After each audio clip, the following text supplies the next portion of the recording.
La Fresh Morning. La Fresh Morning. Sur les 104.5 Urban FM, Gina, tu dis qu'on parlerait de quoi ce matin ?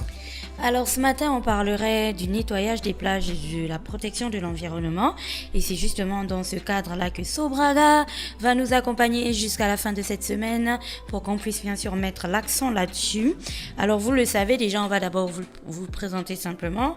Vous savez que le Gabon, enfin notre pays est super bien positionné parce qu'on a des kilomètres et des kilomètres et des kilomètres de côtes. Et en fait, on a de l'eau partout ici.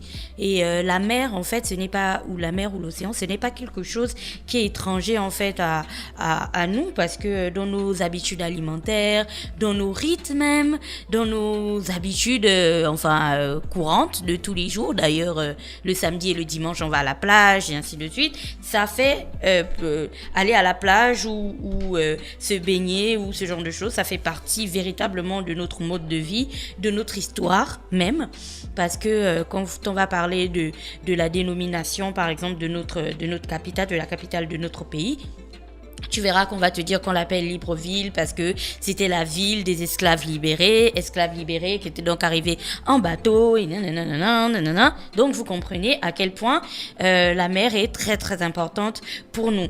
Alors ce qu'il y a, c'est que dans la mer en fait on a je vais pas parler de la faune, tous les petits poissons et tout ça qu'on a là-bas, non, mais en fait il y a aussi des débris d'animaux et des algues, et ça c'est intéressant parce que au fur et à mesure que ça se décompose, ça fait vivre tout un écosystème en fait, parce que ces déchets là, donc les débris d'animaux et les algues, les débris qui peuvent être composés de vers, de puces, de mouches, de poissons morts et ainsi de suite, tout ça quand ça se décompose, ça crée véritablement une chaîne qui participe à l'alimentation en fait de tous les petits poissons ou tous les êtres vivants qui se trouvent dans l'eau. Donc ça normalement c'est normal, c'est-à-dire que quand vous êtes sur une plage et que vous voyez des algues ou que vous voyez ce qui se trouve au fond de l'eau, enfin tout ce qui est naturel, c'est normal, il n'y a pas de problème, ça participe véritablement à la chaîne alimentaire, un petit peu comme quand vous êtes sur terre, genre vous regardez les arbres, les petits animaux, les serpents, les mouches,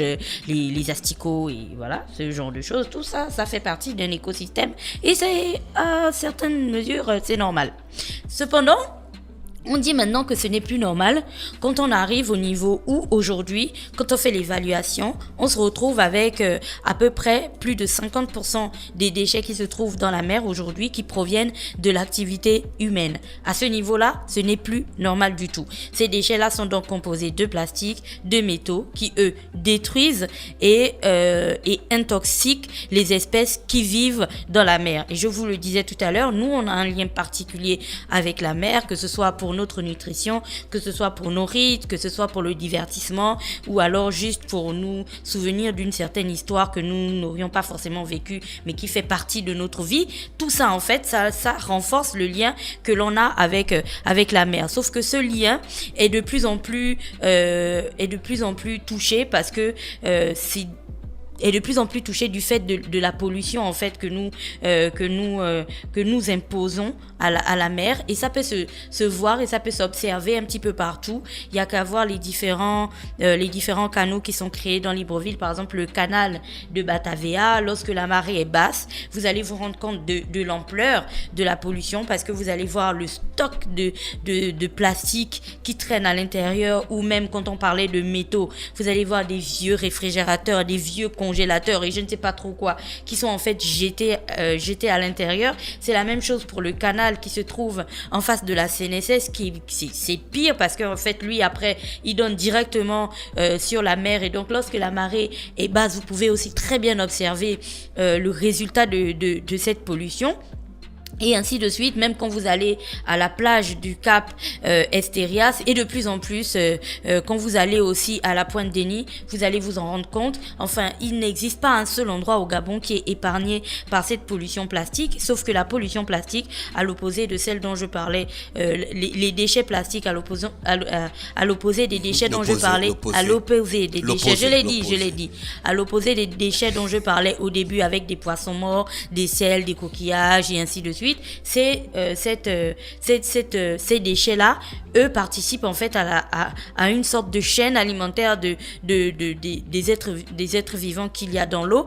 Par contre, les déchets plastiques que nous posons dans l'eau, ça ne fait partie d'aucune chaîne du tout et ça a de grosses conséquences sur la vie marine. Alors aujourd'hui, il n'est plus anodin, peu importe le pays dans lequel vous vous trouvez, il n'est plus anodin de tomber sur un poisson ou dès que vous avez fini de le vider, vous allez retrouver à l'intérieur des petits bouts de plastique qu'il aura consommé ou je sais pas, des choses polluantes qu'il aura consommées issues de la consommation humaine. Et encore c'est pire chez nous parce que vous savez que la Pointe des Nids est l'espace de ponte des tortues luttes et on a aussi un autre type de tortues marines, notamment les tortues verdâtres qui se trouvent dans la zone du Cap Esterias. Et un autre objet de pollution qui est vraiment critique pour ces êtres vivants là, ce sont les pailles. Vous savez, les pailles, à chaque fois que vous êtes dans un restaurant et que vous avez envie de boire un jus, on vous donne une paille. Vous savez, ces trucs qu'on utilise qu'une seule fois parce que bien sûr c'est pas réutilisable. Vous avez remarqué qu'elles étaient en plastique, ces pailles. Ben après on les jette directement et donc lorsqu'elles se retrouvent dans l'eau, ben les animaux ont tendance à les ingurgiter et ça les tue pour certains ou ça peut créer des sortes de dommages à long terme. Et puis il y a aussi tous ces plastiques qui peuvent s'enrouler sur les animaux et empêcher leur croissance parce qu'ils n'arrivent pas à s'en dégager.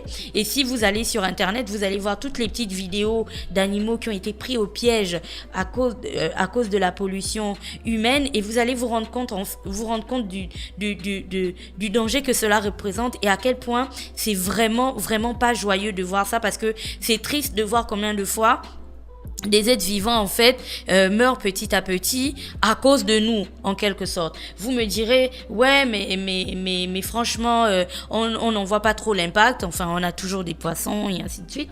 Le problème avec ça c'est que il y a certaines zones qui lorsqu'elles sont trop polluées, ben il y a certaines espèces qui ne vont plus venir du tout dans ces zones-là. Par exemple, je vous parlais de la ponte des tortues luttes. Si les tortues luttes ne trouvent plus du tout leur compte à la Pointe des Nids, ben elles ne viendront plus pondre ici. Peut-être qu'elles chercheront un autre endroit où tout simplement elles disparaîtront parce qu'en fait le principe c'est qu'elles viennent pondre leurs œufs là depuis des décennies et peut-être des siècles et en fait elles suivent le circuit qui mène à l'espace où elles pondent leurs œufs, elles suivent, c'est instinctif, c'est comme si la maman tortue transmettait ça à son bébé tortue et ainsi de suite. Sauf que si l'espèce ne trouve plus les conditions requises pour pondre ses œufs à l'espace où depuis des générations et des générations elle le faisait, ben ça va plus se passer en fait. Donc aujourd'hui on a véritablement de gros problèmes de pollution et il y a aussi parlons de cette pollution, on n'est pas juste en train de parler de petites choses en fait enfin je dis des petites choses, de grandes choses que l'on voit, genre les pêcheurs ont oublié des filets dans l'eau ou ce genre de trucs ou des hameçons ou machin. On parle aussi d'une pollution basique qu'en fait nous faisons tous les jours sans véritablement nous en rendre compte. C'est qu'on va à la plage le dimanche, on est avec les enfants et puis on a acheté des sandwichs et puis là on prend des sacs plastiques en question et puis on les abandonne sur la plage. Donc en rentrant le soir, ben la marée va être haute. Donc la marée va prendre ces sacs plastiques qui se trouvent sur la plage, va les entraîner dans l'eau. Sauf qu'un sac plastique qui se trouve en haute mer, ben il ressemble à une algue ou à comment ça s'appelle ces poissons qui sont transparents là. Il va ressembler à une méduse. Donc en fait les poissons auront tendance à manger ça en pensant que c'est des méduses. Mais en fait c'est pas des méduses parce que ça va les intoxiquer et vous imaginez un petit peu le côté catastrophique que ça peut avoir. C'est la même chose pour les pots de yaourt, pour les canettes de boissons, pour les pailles dont je parlais tout à l'heure. Enfin, c'est des choses que l'on utilise tous les jours sur les plages lorsqu'on va en week-end et ainsi de suite et que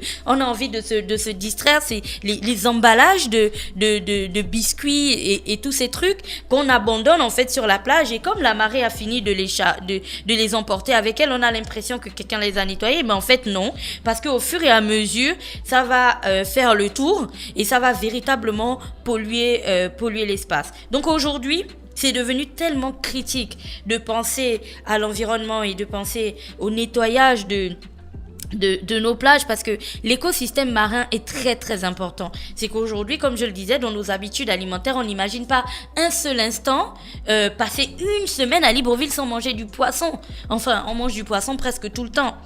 Donc, imaginez si le poisson que vous mangez a d'abord été contaminé, parce qu'on aura peut-être jeté tu vois, les emballages des produits pour les cheveux, les défrisants pour les cheveux, on a balancé ça, et puis le petit poisson, la carpe, le bar que l'on mange a fini d'ingurgiter ça, et puis le même bar se retrouve sur notre assiette. Donc vous vous rendez compte en fait du niveau de pollution et du niveau de danger que cela représente. C'est-à-dire que si vous n'avez pas envie de vous inquiéter pour l'environnement, parce que vous vous dites que les petits poissons ils n'ont qu'à régler leurs problèmes eux-mêmes, parce que moi aussi j'en ai, sachez que les petits poissons et leurs problèmes, ça se retrouve aussi chez vous, parce que ça aura un impact sur votre santé. Donc même si vous n'avez pas envie de penser à la santé des espèces marines, pensez au moins à votre santé, et rien que votre santé ou la santé de vos enfants et l'avenir de vos enfants doit vous faire prendre conscience de la nécessité aujourd'hui de préserver l'environnement.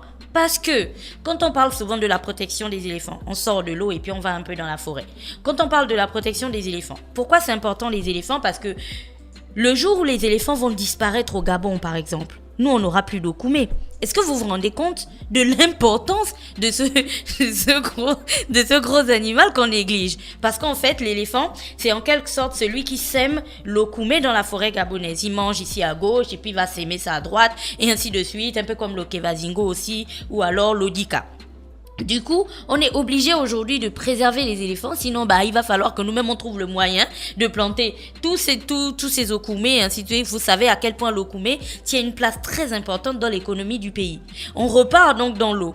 Il y a des espèces dans l'eau qui sont hyper importantes. C'est qu'aujourd'hui, si tu regardes en haute mer, on pêche beaucoup de thon au Gabon, on pêche beaucoup de sardines, il y a la sardine fumée au pont Nomba et ainsi de suite. Mais toutes ces espèces-là sont très sensibles à la pollution que nous leur imposons. Donc à un moment donné, si vous regardez les documentaires sur National Geographic et autres, vous allez voir qu'il y a certaines îles qui sont tellement polluées qu'en fait les pêcheurs ne retrouvent même plus la quantité de poissons qu'ils arrivaient à pêcher il y a plusieurs années. Résultat des courses, le prix du poisson a flambé et puis ça a complètement changé les habitudes alimentaires des personnes qui vivent là, mais surtout ça a mis les habitants de cette zone-là qui vivaient des produits marins, ça les a mis dans une précarité pas possible du tout. Donc en gros, vous ne devez pas juste penser à demain, mais véritablement penser à dans 20 ans, dans 30 ans et dans 40 ans. C'est pour ça que je vous parlais de l'avenir de vos enfants. C'est que même si vous ne le faites pas pour vous, dites-vous que ce serait quand même bête que votre enfant naisse et qu'il n'arrive pas à trouver une sardine fraîche ou à manger une sardine fumée parce que c'est hors budget et il n'a pas d'argent pour ça, parce que justement on n'arrive plus à pêcher des sardines en quantité suffisante. J'exagère peut-être, mais c'est ce que vous devez absolument vous dire, et c'est très important. Donc c'est parce que c'est important qu'il y a un réseau, le réseau gabonais de l'environnement et du développement durable, qui a lancé il n'y a pas très longtemps des campagnes de nettoyage de plages qui ont été appelées Libreville plage propre. C'est des volontaires qui se retrouvent une fois par mois à la plage et qui nettoient en fait toutes les ordures, les déchets plastiques que l'on peut retrouver sur la plage. Vous me direz, ouais mais franchement tu vas enlever et ça va revenir. Oui. Mais en fait, ce qui est intéressant dans ces Libreville plages propres, c'est aussi le pan de la sensibilisation. C'est que le gars qui vient à la plage tous les jours et qui ramasse le plastique tous les jours, il se dit que, au fond de lui, il se dit qu'il ne jettera plus jamais une canette à la plage. Il ne jettera plus jamais un sac plastique à la plage. Donc, ça fait quand même 150 personnes de sensibiliser qui sensibiliseront à leur tour 150 autres personnes et ainsi de suite. Donc, peut-être qu'au fur et à mesure des nettoyages, on arrivera à un niveau où il n'y aura plus personne pour polluer. Donc, on enlèvera juste tout le désordre que l'on a fait durant ces dernières années. Et étant donné que le principe va se répéter chaque samedi de chaque mois, on aura une quantité beaucoup plus importante à chaque fois parce qu'on aura de plus en plus de volontaires qui viendront nettoyer les plages. C'est donc toute la philosophie qui tourne autour du Elbev plage propre de ce samedi, qui cette fois-ci est emmené par Sobraga en partenariat avec le RGEDD. Et Sobraga, vous le savez, c'est à Sobraga qu'on pointe toujours du doigt en premier. Moi en numéro 1, 1 même. Parce que pourquoi on pointerait du doigt à Sobraga? Parce que les canettes que l'on jette, c'est en fait des productions de Sobraga. Eux, ils produisent leur jus, les gens achètent les jus, ils consomment les jus et ils jettent ça à la plage. Vous me direz, ben oui, c'est pas de la responsabilité de Sobraga, mais il y a ce qu'on appelle la responsabilité sociétale des entreprises. Et Sobraga a décidé de s'impliquer fortement dans la protection de l'environnement. C'est pour ça qu'ils ont décidé de s'engager à fond dans cette question du nettoyage des plages, parce que quand on regarde un petit peu le type de déchets que l'on retrouve, leurs produits en fait ne sont pas exclus. Donc ils se disent que cette question est très très importante pour eux, et surtout parce qu'ils travaillent aussi avec d'autres associations, notamment recyclage et collecte, qui eux peuvent transformer les déchets que l'on va retirer de ces plages-là. Et pour contenter même encore les gens, parce que c'est très compliqué de faire venir des gens pour une activité qui bénéficierait à tout le monde, quand tu vas leur dire, écoutez, on nettoie les plages, ils vont te demander, ouais, mais qu'est-ce que je gagne? On a même encore rendu ça plus cool, parce qu'on a véritablement organisé une compétition plage propre. C'est que vous venez, vous vous mettez en team, par exemple la team Urban FM, et puis vous êtes des groupes de 10 personnes. Dans le groupe de la team Urban FM qui aura 10 personnes, l'objectif, c'est de collecter le plus de déchets possible. Il y a 900 000 francs à gagner, à se répartir bien sûr entre les différentes équipes. 900 000 francs. Donc vous imaginez, samedi, vous pouvez gagner de l'argent en faisant un geste vraiment utile pour l'environnement. Donc vous venez avec votre bande de potes, et en plus ça peut même faire une activité physique, parce que vous allez marcher des kilomètres et des kilomètres sur la plage pour ramasser le maximum d'ordures possible. Et puis quand vous allez les apporter, vous pourrez peut-être gagner la quantité d'argent qui est mise en jeu dans le cadre de la compétition plage propre.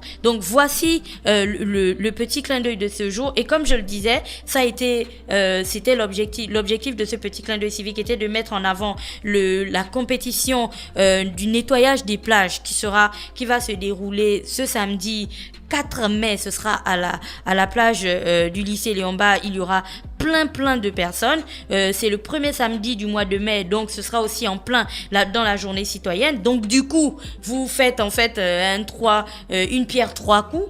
Parce que vous faites du sport, vous faites un bon geste pour l'environnement, et vous faites la journée citoyenne, une activité 4 coups même, parce qu'après, vous pouvez aussi gagner de l'argent.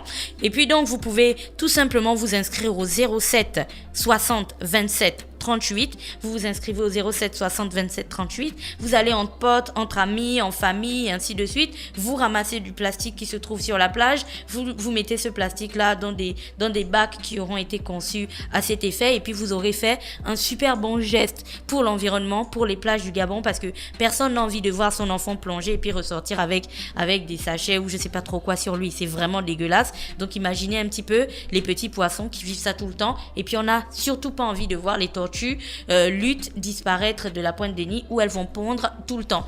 Donc rien que pour ça, on peut s'engager, et n'oubliez pas d'utiliser le hashtag Sobraga s'engage. Voilà. Merci Gina qui était avec nous ce matin sur les 104.5 Urban FM, la station urbaine dans l'Uda Fresh Morning, le réveil matinal, la plus haute de la capitale sur la radio, la plus haute de la capitale. Stop Fresh Morning.